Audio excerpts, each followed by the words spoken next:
Welcome to the podcast series at the College of Education and Integrative Studies at Cal Poly Pomona. My name is Jeff Passe. I'm the Dean of the college, and we have as our special guest today a member of our staff, Jeanne Reynaga. Welcome, Jeanne. Thank you. Jeanne, why don't you tell us about your job, because it's an unusual one for both us and for the CSU. Yes, so I am the Teacher Preparation and Recruitment Advisor in the College of Education and Integrative Studies. And one of my duties is to inform students of the application process when they're applying to a credential program, as well as recruit students for our credential programs. And when you say credential program, people may not know what that is. A credential program is anyone interested in becoming a teacher, whether at the elementary, middle school, or high school level, and for our 3 subject areas: multiple subject, single subject, or education specialist. Okay, by credentials, you mean somebody actually has to have a credential issued by the state in order to be a teacher. Correct. And that's in the state of California. There are different terms in different states. Yes, correct. Yes, in the state of California, they want you to have a preliminary teaching credential. In other states, they might call it a certificate, they might call it a license, but in California, it's a credential. So what do you do in your job? How do you recruit? Mostly I respond to student questions. Right now, a majority is through email. Sometimes students will just pop in and say, I'm interested in becoming a teacher, but I don't know how to do that. How do I go through this process? And I am beginning to reach out to other community college campuses just to kind of be present there and answer questions and let them know that Cal Poly Pomona does offer teacher credentialing programs, and this is what they can expect when they come to Cal Poly. So you get a lot of emails. About how many a day would you say you get? Oh, that's a good question. I would say at least 15 to 20 a day, and the number of students that pop in can vary from 5 a day, sometimes as few as 1. You just never know. You always kind of just have to be ready to assist them as they stop by, because it could be that's their only time that they can come by between classes. And so I try to always accommodate when they come by, even if maybe I've got something else that I want to attend to. I make time for them just so their questions get answered and they get the information they need. So what kinds of questions do they ask? I imagine there's a wide variety. Yes. Most of them, I would say, don't really know what it takes to apply to a program. Right. If you think of most graduate programs, students will say, oh, the GRE, do I have to take the GRE? For credentials, they're not too familiar with what exams are required. And so for me, it's just informing them of what they need to do to prepare to apply, which takes, I would say, at least 8 months to really get everything in line to start a credential program. So if someone wanted to start next summer or fall, they really need to start working on it now. Yes. What takes so long? Mostly, I would say the exams. Now, the exams, not everyone has to take the exams. There's 2 required: the CBEST, the California Basic Educational Skills Test, that's required for admission, and the CSET, the California Subject Examinations for Teachers, is required to demonstrate subject matter competency. So what does the CBEST measure? Basic skills. Basic skills meaning basic math and reading. Correct. Yes. And writing skills. Correct. And Yes. They sign up to take those tests, they get the results. Yes. And then the CSET is their specialization. If they want to teach math or English or multiple subjects, it would cover all of those things. Correct, yes. And I don't think students realize that once they take the exam, it takes a few weeks to get the results. And if for some reason a student doesn't pass one of the subtests, the system or the agency that issues the exams, they won't let you retest for 45 days. Uh-huh. So I always tell students, plan ahead. You might want to start looking at this now because of that time constraint that might limit them as we get closer to an application deadline. But you also said that some students don't have to take tests. Correct. What would be the circumstances for that? So for the subject matter competence requirement, the state says that you can either take and pass the CSET exams in your subject area, or if you complete a state-approved subject matter preparation program. And we have those kinds of programs right here on our campus. What programs would those be? Those would be art, Spanish, English, social science, music, I believe. We don't have all of them. And liberal studies too? Not yet. We are hoping to get approved by the state. But it should be any day now. Yes, we are expecting a response anytime.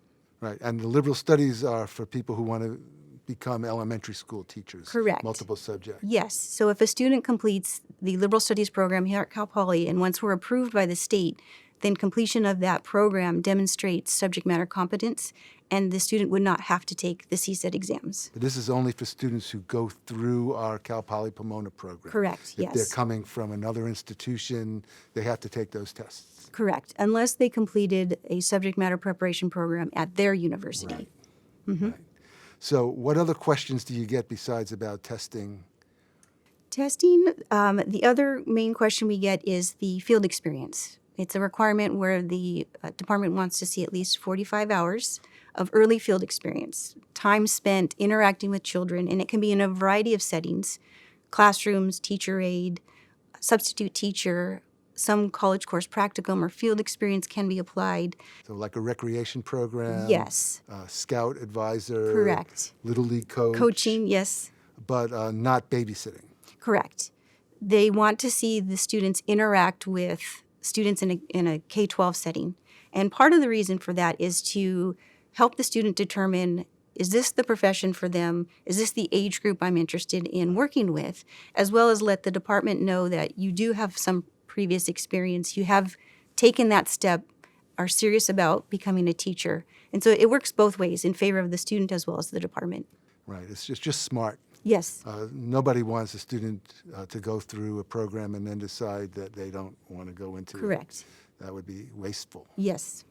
Okay. So do you get any unusual kinds of questions that surprise you that somebody would be asking it? I don't think anything unusual other than, a lot of students have family members that work in school districts and they want to use their mom's classroom or their sister's classroom. Yeah. And although that's great experience, the department's looking for them to just reach a little bit beyond that. Meet, network, get known, with other school districts, other teachers, because as you network, it only helps you later on when you're searching for a job that might connect you with a position that's open. So we try to tell students, although it's great experience, try to venture out into something that's a little bit unknown and just meet new people. And at Cal Poly Pomona, most of our teacher preparation courses have opportunities for students to go out and do early field experiences. Yes, they do. So, and I believe some of our clubs, like the Liberal Studies Club, they have tutoring and other kinds of service activities. Yes, they do. And those would count towards those experience hours. Right. So what are the kinds of questions you get where somebody says, oh, wait a minute, maybe I don't want to do this? In some cases, as I'm explaining to them the difference between the credential programs, multiple subject, single subject, or education specialist, they don't really realize what that entails. For some who aren't familiar with an education specialist, it's to teach special education, so students who have mild to moderate disabilities. Some are, as soon as I mention, oh, no, I want multiple or single. But I also have students who, no, I definitely want to work with mild to moderate children or moderate to severe, that you could already get a sense that they're very passionate about becoming a teacher to help teach students with disabilities. So it works both ways. My experience is that those students usually have a family member or a neighbor that has some sort of disability, and that's what's inspiring them. Yes. I've had a couple students share their stories as we're talking, and same things, sister, aunt, mother, just different things that they've encountered, and they want to give back. And why would someone choose multiple subjects versus single subjects? Do you have any insights into that? I think it's two-part. One is the subject you'll be teaching in a day. So for multiple subject, you're teaching more than one subject. Math, science, reading, history. For single subject, you're only teaching one particular subject all day. So you got to really love math if you're going to teach math all day. Correct. Yes. Right. But on the other hand, multiple subjects, if you dislike one of those subjects, that might be a problem for your students. Correct. And, I just had a student this morning email me asking, I'm not sure which way to go. And I try to tell students just to consider the age group of children you would like to work with. Some can work with high school students. Some are better at the elementary level, and I think that helps determine which credential they pursue. And that's all the more reason to get those early field experiences to see if you really do like kids at Correct. that age. Yes. I find, we don't have a middle school program per se, but I find that most students who go out to the middle school, they come back saying, I didn't realize that middle school was so great.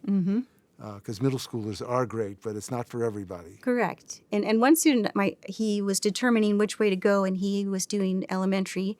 And I said, well, if you're not sure, you might want to get experience in the middle school, because you might find either, yes, this is for me, or no, it's not. And at least you know now, versus at the end of a program, I did one credential, but I actually now want to switch to another. Now, what if someone's interested in early childhood? How do you advise them for that? Early childhood at the moment is not covered under the California credentials, the teaching credentials. It's preschool through 12. So early childhood, I recommend that they speak with the early childhood department. I have heard that there might be an early childhood credential forthcoming, but at the moment it's not yet there. So I tell students, if you know you want to work with the real young ones, you might want to seek an early childhood studies degree, but a credential would not allow them to teach those children at that young age. So you mentioned that you do a lot of this advising through drop-ins or through emails or telephone calls. Yes. But you also go out to recruit. Yes. So what do you do there? So if a school district or another community college would like me to provide information to their students on how to become a teacher, answer their student questions, I'll drive to their campus, set up a table, have students come up and just provide flyers and information for them on what we offer here at Cal Poly Pomona, why it's a great campus to complete your credential, and just, answer any questions they have about how to get to become a teacher. Okay, I know this is a little self-serving, but why would a student go to Cal Poly as opposed to another institution? Cal Poly Pomona has a unique philosophy, learn by doing. It's very hands-on. It gets students out in the classrooms. Besides the early field experience required when applying to the program, once you're in the program, students also, again, go into classrooms. So there's this hands-on experience throughout the entire program that you can't really get just from a book. It's being out there with students and teachers and learning how to create lesson plans and just being present with students and figuring out what works and what some things might not work. Well, and another advantage, which you may not want to mention yourself, but I will, is that there's outstanding advisors.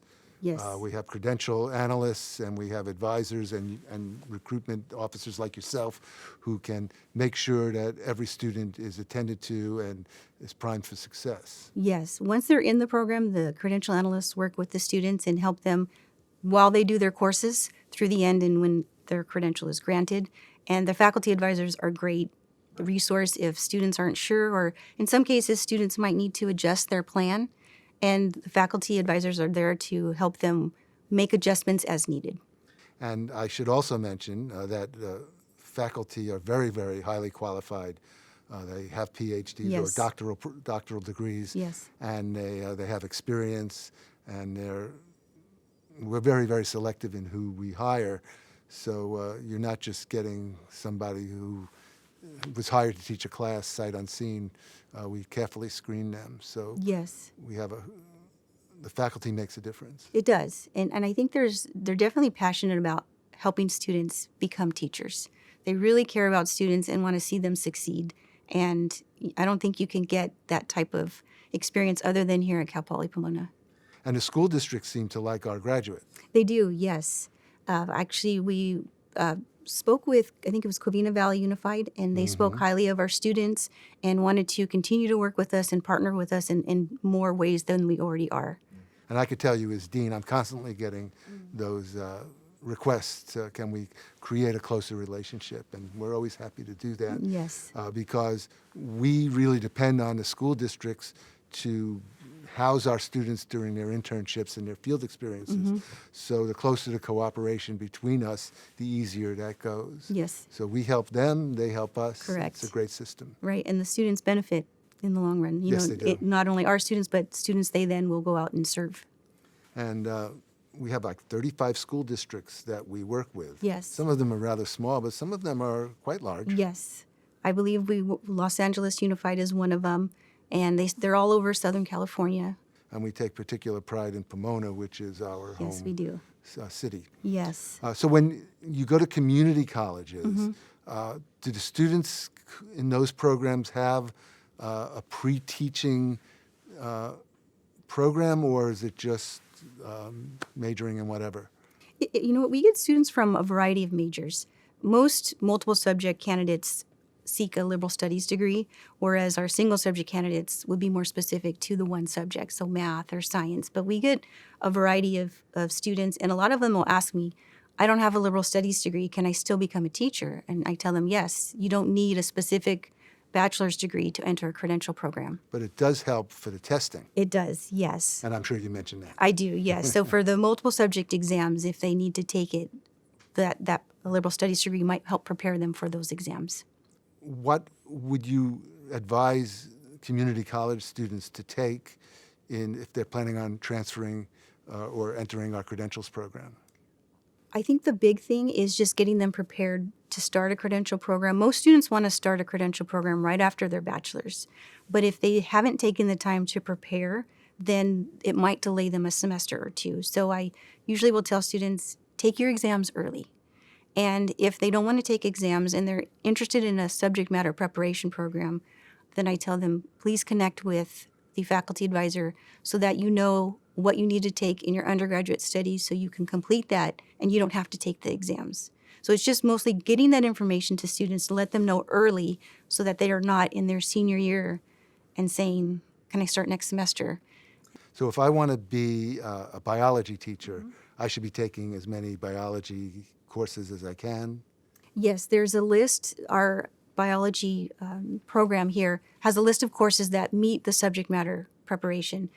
And as long as they take those courses, they'll fulfill that requirement and not have to take the CSET. So, but sometimes they don't meet with that faculty advisor till well into their junior year, and it might be too hard to fit in those courses and delay their completion of their bachelor's. So the earlier the better. Yes. And what about if I want to become a physical education teacher? Is that different? Well, not much different than other programs, other than, again, if you want to major in physical education, kinesiology, you can enter that program. We do have a subject matter approved program here at Cal Poly, so completion of that program means you wouldn't have to take the CSETs. But if you didn't major in it, that's okay. You can still take the exams and become a physical education teacher. It just might be a little more challenging to take the exams. And is there, I heard, a special kind of program that combines physical education with special education? Oh, yes. So we do have an added authorization. It's the Physical Education Adaptive PE authorization, and it can be added to a credential. So a student would have to complete a credential first and then add that authorization. In kinesiology and physical ed? Or it could be in yes, anything? it can be in anything to add the authorization, but there might be additional physical education or kinesiology courses they'll have to take because they don't have that background. But it is possible, and it allows students to work with students with disabilities for PE. And we do get a lot of questions about that And those program. students used to be ignored in phys ed. They would have to sit on the side reading a book. Correct. And now they're part of the Yes, program. yes, it's great. And a lot of students are really interested in having that authorization to be able to serve students in districts all over. Now, some people think that it's bad to have a master's degree because that would discourage someone from hiring you because you're more highly paid. Have you found that to be the case? I get a lot of questions from students, and I try to tell them, to teach in the state of California, the credential is what they're looking for. If you don't have a credential, they're probably not going to look to you to hire you. Having a master's degree is an additional degree that demonstrates you have knowledge in, it could be a Master's of Arts in Education, curriculum and instruction. It's just additional knowledge that it shows to the district that you have, that you can implement in your classroom, you can implement in creating curriculum. It's a benefit. I don't think it's a negative. I know it's not a negative. The cost, the additional cost of someone with a master's degree is really small, tiny, Yes. compared to the overall budget, personnel budget that a school district has. Yes, and I once spoke with a principal from the Hacienda La Puente Unified School District. She taught in a credential program, And she said that as a principal, she always looked for students who had the master's because it demonstrated that they had the discipline and the skill to complete that program versus someone who just had a credential. So, And at Cal Poly Pomona, you can combine your credentials with the master's? yes, you can. Students typically start with the credential, and then in their last semester of their credential coursework, they submit a request to add the master's. Is that a difficult thing to do, or are people advising them to help them do that? It's a form that they submit, and we do have advisors that can help them through that process.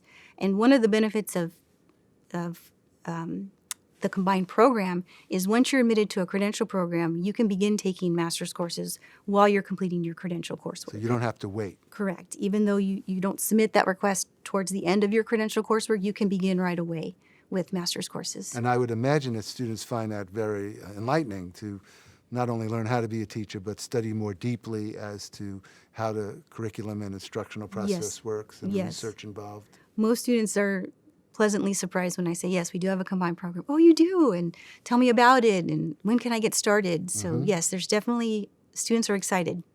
Are there plans to change the timeline for how you go through the credential program?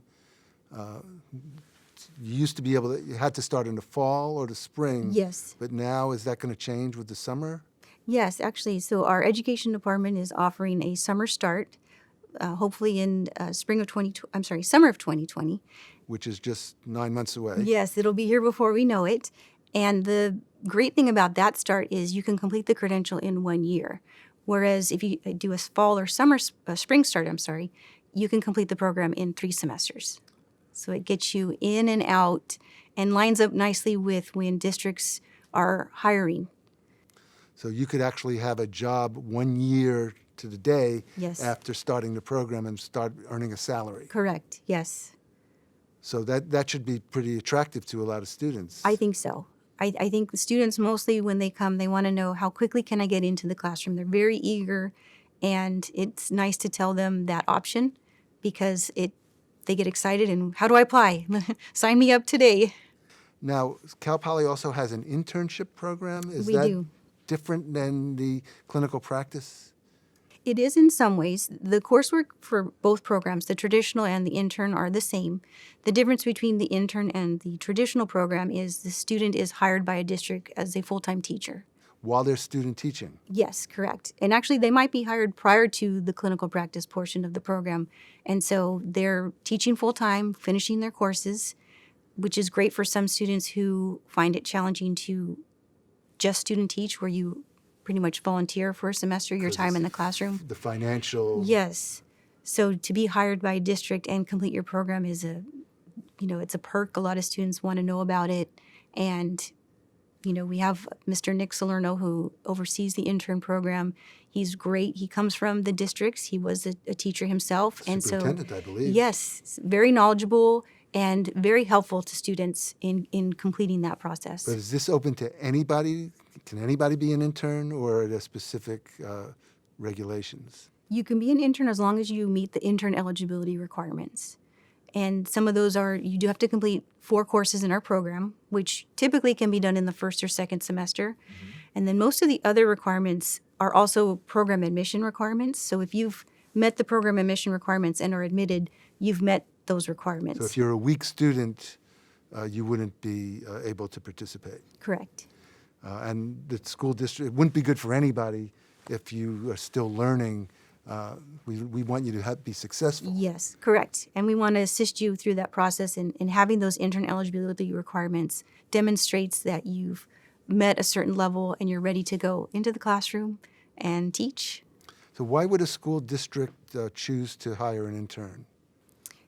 The benefit of an intern is that it shows to the district that they're in a credential program, that they've met intern eligibility requirements, and they're almost ready for their preliminary.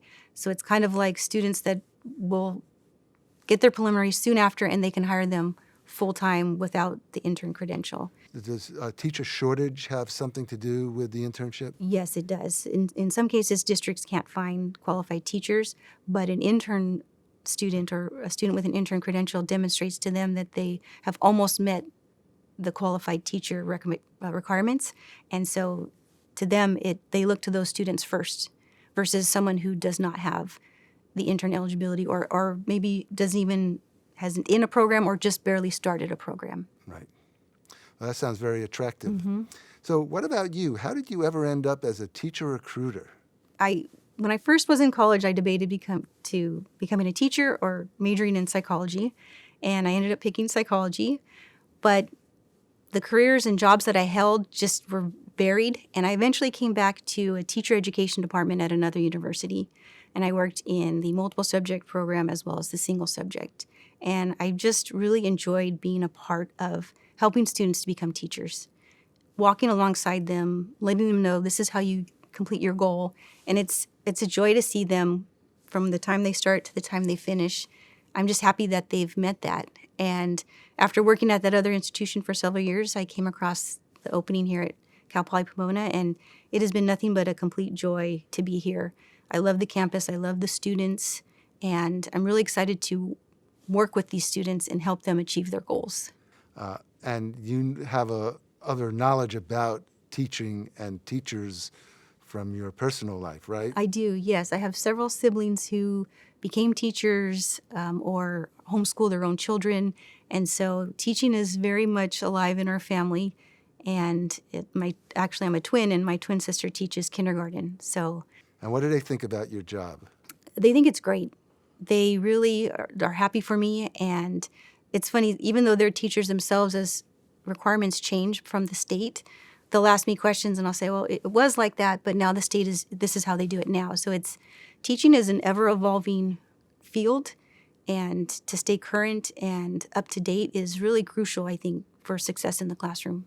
So what is your interaction with the state? Are they constantly coming forth with new requirements or interpretations? They can. I would say right now, the latest change was with the TPAs, the Teacher Performance Assessments. Which is a test students take just as they're completing the program. Correct, for multiple subject and single subject. Right now, currently, the education specialists, credential students don't have to take it, but my understanding from the state is that they will in the future. They're adding the TPAs to that program. So you need to know about that and keep up with it to Yes, inform the students correct. what to expect. Yes, and not only that, but also students have questions on, can I add an additional credential once I already have a credential? So let's say I did a math credential, but now I think I also want to teach science. And I let students know, yes, that is possible. These are the documents that you need to complete. How hard is it to do that? Actually, in my opinion, it's fairly easy. Once you complete one credential, it just requires you to demonstrate subject matter competence in the new subject and to take one methodology course in the new subject.